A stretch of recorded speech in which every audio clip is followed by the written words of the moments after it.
It wasn't until he saw the red stain on the bedsheet that the chairman was horrified to realize that the 40-year-old woman in front of him was actually a virgin. He immediately felt deeply guilty. He then apologized to the woman and explained that someone drugged his drink last night, and that's why he did what he did, but assured her that he'll take full responsibility for his actions.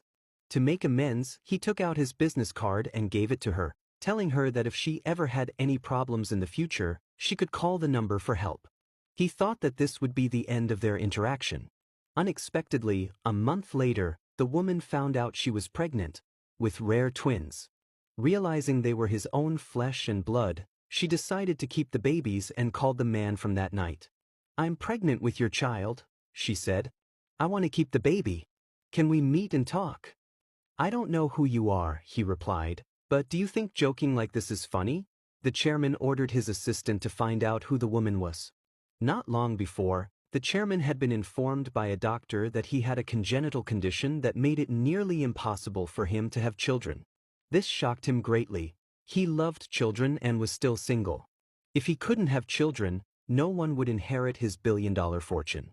So when this unknown woman suddenly called saying she was pregnant with his child, he immediately assumed it was a scam. He angrily hung up the phone and ordered his assistant to investigate and teach her a lesson. He had no idea that the child she carried was actually his own. Meanwhile, the woman clutched her pregnancy test results, completely lost on what to do. She was 40 years old and had remained unmarried because, years ago, she found an abandoned baby at a vegetable market. Unable to locate the child's biological parents, she raised the baby herself with great hardship, delaying her own marriage. Now she lived with her adopted son and his wife, running a small restaurant together. With no other choice, she returned to the restaurant her adopted son ran. Unexpectedly, her son and daughter-in-law deliberately made her deliver food to a rich client. When the wealthy man saw her, he immediately had wicked thoughts and began touching her inappropriately.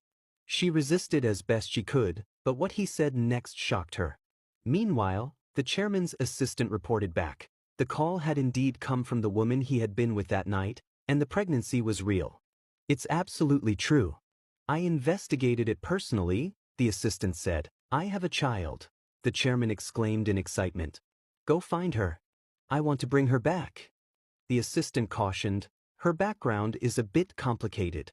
Also, as far as I know, she doesn't know your true identity. You should think carefully about how to handle things before bringing her back. Do you only want the child in her belly, or do you want to marry her?" "You make a good point," he replied.